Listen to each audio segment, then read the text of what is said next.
MLA Raja Singh కు మరొకసారి బెదిరింపు లేఖ ఒకటి వచ్చింది. రాజా సింగ్ కు ఒక ఆగంతకుడు బెదిరిస్తూ భయపెట్టాలని ప్రయత్నిస్తూ రాజా సింగ్ ప్రాణాలకి ముప్పు పొంచి ఉంది అంటూ అందులో హెచ్చరికలు జారీ చేస్తూ ఒక లేఖను పంపించాడు. ఆసిఫ్ నగర్ అబ్దుల్ హఫీజ్ పేరుతో ఆ లేఖ వచ్చింది. గతంలో కూడా రాజా సింగ్కు బెదిరింపు కాల్స్ వచ్చిన విషయం మనకు తెలిసిందే. అయితే ఇప్పుడు ఆ వ్యక్తి నాకు పోలీసుల సపోర్ట్ ఉంది, నన్నేం చేయలేవు అంటూ ఆ లేఖలో పేర్కొన్నట్లుగా కనపడుతుంది. బాంబు పెట్టి లేపేస్తానంటూ కూడా బెదిరించాడు. ఆ లేఖకి సంబంధించిన వివరాలు నేను మీకు స్క్రీన్ మీద ఇస్తున్నాను. దయచేసి అది బ్లర్ చేయండి వీలైనంత వరకు. చెప్పలేనంత బూతులు ఉన్నాయి, మాట్లాడలేనంత, చెప్పలేనంత, నేను ఇక్కడ ఏ రకంగానూ మీకు చూపించలేనంత బూతులు, బ్యాడ్ వర్డ్స్ ఆ లెటర్లో ఉన్నాయి. కాబట్టి నేను క్లియర్గా చూపించే ప్రయత్నం చేయడం లేదు మీకు.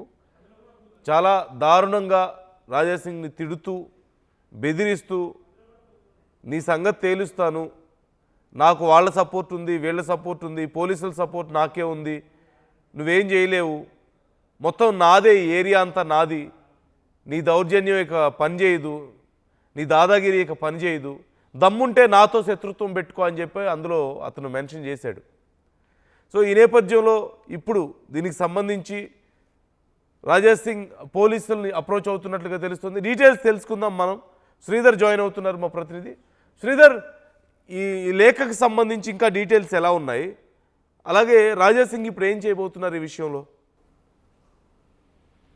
ఆనంద్, డెఫినెట్ గా అటు పోలీసులను కూడా సంప్రదించేటువంటి అవకాశాలున్నాయి. ఎందుకంటే నేరుగా రాజా సింగ్ ఇంటి అడ్రస్ కూడా ఆ లేఖ కూడా పంపడంతో కొంత రాజా సింగ్ అనుచరులు కూడా కొంత ఆందోళన వ్యక్తం చేస్తున్నటువంటి పరిస్థితి. గతంలో కూడా చూస్తాం రాజా సింగ్ ఇది లేఖలో పచ్చి బూతులు, ఇప్పుడు రాసినటువంటి లేఖల బూతులే కాకుండా తననే కాకుండా తన కుటుంబ సభ్యులు అంటే తన కుమారుడికి సంబంధించి కూడా తనను లేపేస్తాం, బాంబులతో పేల్చేస్తాం అనే విధంగా కూడా లెటర్లో క్లియర్ గా పేర్కొనడమే కాకుండా నిందితుడు కొంత తెగించి కూడా లేఖలో ఒక విషయాన్ని క్లియర్ గా స్పష్టం చేశాడని చెప్పొచ్చు. తన గతంలో కూడా పోలీసులు వచ్చి కూడా కేవలం ఆధార్ కార్డు తీసుకొని వెళ్ళారే తప్ప ఏం చేయలేరు కాబట్టి పోలీసులకు సంబంధించి కూడా తనను ఏమి చేయలేరంటూ కూడా పోలీసులను కూడా కొంత తక్కువ చేసి మాట్లాడారు. పోలీసులకు కూడా కొంత కించపరిచే విధంగా కూడా పోలీసులను చేశాడు. అదేవిధంగా రాజా సింగ్ బండ బూతులతో ఆ లేఖలో రాయడమే కాకుండా అటు తనకు నెట్వర్క్ అనేది చాలా పెద్దది ఉందన్నటువంటి విషయాన్ని కూడా అందులో పేర్కొన్నారు. కాబట్టి డెఫినెట్ గా రాజా సింగ్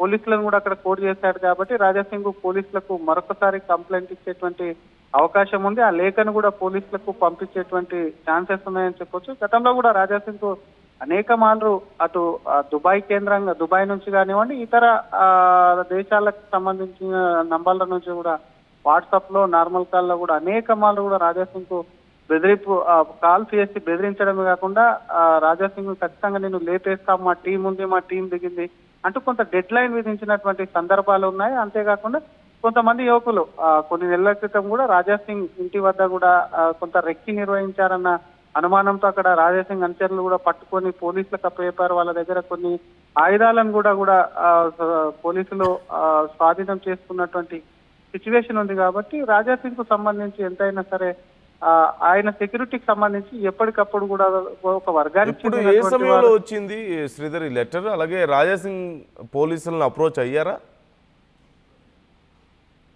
ఆనంద్, రాజా సింగ్ పోలీసులకు కూడా, ఎందుకంటే ముందుగా అయితే మీడియాకి రిలీజ్ చేసినటువంటి సిచ్యువేషన్ ఉంది, పోలీసులకు కూడా పంపించారని కూడా తెలుస్తుంది. లేఖకు సంబంధించి మాత్రం ఒక్కసారి డేట్ చూసుకున్నట్టయితే దాని మీద క్లియర్ గా ఏర్పడుతుంది. ఎందుకంటే తను పోస్ట్ చేసిన డేటు 21 అక్కడి నుంచి వచ్చింది రాజా సింగ్ కు సంబంధించి, ఇక్కడే హైదరాబాద్ లో కాబట్టి అదే తేదీ నాడు కూడా రాజా సింగ్ అది లేఖలో కూడా ఒకవైపు ఆసిఫ్ నగర్ జిల్లా నుంచి కూడా లేఖ పంపించారు. రాజా సింగ్ సైతం అదే రోజు కూడా వచ్చినట్టు కూడా క్లియర్ గా లేఖలో ఉంది. కాబట్టి డెఫినెట్ గా 2-3 రోజుల నుంచి కూడా లేఖ రాజా సింగ్, ఎందుకంటే ఒక్కోసారి ఇంటికి వచ్చిన పోస్టులు తొందరగా చూసుకునేటువంటి పరిస్థితి ఉండదు. ఎందుకంటే ఎమ్మెల్యేకి సంబంధించి అనేకమైన కంప్లైంట్స్ వస్తుంటాయి. కాబట్టి దాన్ని చూసి రాజా సింగ్ కూడా పోలీసులకు ఇవ్వడమే కాకుండా డెఫినెట్ గా అది ఎక్కడి నుంచి వచ్చింది, ఏం నుంచి వచ్చింది, అడ్రస్ ఎక్కడ అనేది కూడా రాజా సింగ్ ఆరాధీయడం కాకుండా పోలీసులు సైతం కూడా ముందుకెళ్లి కొంత ఇన్వెస్టిగేషన్ చేసేటువంటి అవకాశం ఉందని చెప్పొచ్చు. నందు ఇంకోవైపు అటు రాజా సింగ్ కు సంబంధించి ఎప్పటి నుంచో థ్రెటనింగ్ ఉంది. కాబట్టి ఇప్పటికే తెలంగాణ రాష్ట్ర ప్రభుత్వం కూడా తనకు బుల్లెట్ ప్రూఫ్ వాహనం కల్పించింది. ఎంతైనా రాజా సింగ్ హిందుత్వ ఎజెండాతో ముందుకెళ్తుంటారు. హిందుత్వ మహాసభలకు సంబంధించి కానీ ముఖ్యంగా ఎంఐఎం నేతలకు సంబంధించి ఎప్పటికప్పుడు కూడా ఫైర్ అవుతూ వాళ్ళ మీద అనేకమైనటువంటి కామెంట్స్ చేస్తూ కూడా రాజాసింగ్ హిందుత్వ సభల్లో కూడా మాట్లాడుతుంటారు కాబట్టి అటువంటి రాజాసింగ్ కు థ్రెట్ ఉందని కూడా ముందు నుంచి పోలీసులు కొంత ఆయన పట్ల ఆయన వెళ్ళేటువంటి ప్లేసెస్ కానీ ఆయన షెడ్యూల్ కు సంబంధించి మాత్రం ఆయన ఎక్కడికి వెళ్ళినా కొంత జాగ్రత్త తీసుకోవడం కాకుండా సెక్యూరిటీకి సంబంధించినటువంటి అంశంలో కానివ్వండి, మరి ఆయనకు థ్రెటనింగ్ వస్తున్నటువంటి విషయంలో కానివ్వండి, సరౌండింగ్స్ అన్ని కూడా కొంత పోలీసులు అప్రమత్తం ఉండే విధంగా చూసుకుంటారు కాబట్టి ఇటువంటి లేఖ ఏదైతే ఉందో నేరుగా కొంత ఆయన్నే కాకుండా గతంలో కూడా చూస్తాం ఆయనకు సంబంధించి రాజాసింగ్ ఆయన కుమారుడిని కూడా హిందూ ధార్మిక దానికి సంబంధించి కూడా నేను తన కుమారుడిని కూడా తానే కాదు తన కుమారుడు కూడా హిందుత్వ ఐక్యత కోసం పనిచేస్తాడు అనౌన్స్మెంట్ చేశారు కాబట్టి ఈ లేఖల తన కుమారుడికి సంబంధించి కూడా ఉంది నందు ఆయన కుమారుడిని కూడా కొంత లేపేస్తాం బాబులతో పేల్చేస్తామంది కాబట్టి డెఫినెట్ గా పోలీసులకు సంబంధించి మరొకసారి గతంలో కూడా డీజీపీకి ఏ విధంగా అయితే లేఖ రాసి కూడా అటు పీపీని ఏ విధంగా కలిశాడు ఇప్పుడు కూడా రాజాసింగ్ కొంత పోలీసులకు సంబంధించి కూడా లేఖను పంపించేటువంటి అవకాశం ఉంది. మరొక పక్క అటు రాజాసింగ్ బీజేపీ పార్టీలో లేకపోయినప్పటికీ కేంద్ర ప్రభుత్వానికి ఎందుకంటే కొంత ఇతర దేశాల నుంచి వచ్చేటువంటి నంబర్లు ఏవైతే ఉన్నాయో వాటికి సంబంధించి కేంద్ర బలగాల కూడా నిఘా అవసరం కాబట్టి అక్కడ కూడా కేంద్రానికి కూడా కొంత పంపించేటువంటి అటు అవకాశం ఉందని చెప్పొచ్చు. మొత్తం మీద రాజాసింగ్ కు సంబంధించి బెదిరింపు లేఖలు అనేది కొత్త కాకపోయినప్పటికీ ఏమాత్రం ఏమరపాటు పడ్డా సరే రాజాసింగ్ కు సంబంధించి ఏదైనా జరిగితే మాత్రం డెఫినెట్ గా కూడా అది ప్రభుత్వమే బాధ్యత వహించాల్సినటువంటి అవసరం ఉంటుంది కాబట్టి వచ్చిన లేఖలు పోలీసులు కూడా సీరియస్ గా తీసుకునేటువంటి ఛాన్స్ ఉందని చెప్పొచ్చు నందు. Right thank you Sridhar, thanks for the details. మొత్తం మీద శ్రీధర్ చెప్పినట్లుగా రాజాసింగ్కి ఈ బెదిరింపులు అనేవి కొత్త ఏం కాదు. గతంలో ఎన్నో సందర్భాలు పదుల సంఖ్యలో బెదిరింపులు మనం చూసాం, 1-2 కాదు. వాట్సాప్ మెసేజెస్ వచ్చాయి, కాల్స్ వచ్చాయి, వేరే దేశాల నుంచి కూడా కాల్స్ వచ్చాయి, గతంలోనూ లెటర్స్ వచ్చాయి. ఇలా ఆడియో వీడియో కూడా షేర్ చేశారు చాలామంది బెదిరిస్తూ అలా చేస్తాం ఇలా చేస్తామని చెప్పేసి. ఈ నేపథ్యంలో రాజాసింగ్కి బుల్లెట్ ప్రూఫ్ వాహనం కూడా ఇచ్చారు. అయితే ఈసారి చాలా వచ్చినటువంటి లెటర్లో తన కొడుకు గురించి కూడా ప్రస్తావించినట్లుగా కనిపిస్తుంది, తన కుటుంబం గురించి కూడా ప్రస్తావించినట్లుగా కనిపిస్తుంది. ఈ నేపథ్యంలో రాజాసింగ్ కూడా చాలా సీరియస్గా ఉన్నారు. మరి ఈ విషయంలో రాజాసింగ్ ఏం చేయబోతున్నారు? ఓవైపు ఖచ్చితంగా లీగల్ ప్రొసీడింగ్స్ ఉంటాయి, అలాంగ్ విత్ దట్ ఇంకా రాజాసింగ్ ఇంకా ఈ విషయంలో ఏదైనా పర్సనల్గా తీసుకుంటారా అనేది కూడా చూడాలి. అయితే ఎవరు రాసుంటారు ఆ లెటర్ చూస్తే చాలా సాధారణమైనటువంటి భాష కనిపిస్తుంది. చాలా వరకు బ్యాడ్ వర్డ్స్ని ఉపయోగించారు, బూతులు తిడుతూ రాసినట్లుగా కనిపిస్తోంది. ఖచ్చితంగా లోకల్ పర్సనే, అదే ఏరియాకి సంబంధించిన పర్సన్ అయి ఉంటాడు అంటూ కూడా కొన్ని అనుమానాలు వ్యక్తమవుతున్నట్లుగా తెలుస్తోంది. ఈ నేపథ్యంలో ఇప్పుడు ఈ విషయానికి సంబంధించి లీగల్గా అతి త్వరలో చర్యలు ఉండే అవకాశాలు చాలా క్లియర్గా కనిపిస్తున్నాయి. ఎక్కడి నుంచి వచ్చిందో ఆ లెటర్ అనేది ట్రేస్ చేసే అవకాశాలు కనిపిస్తున్నాయి.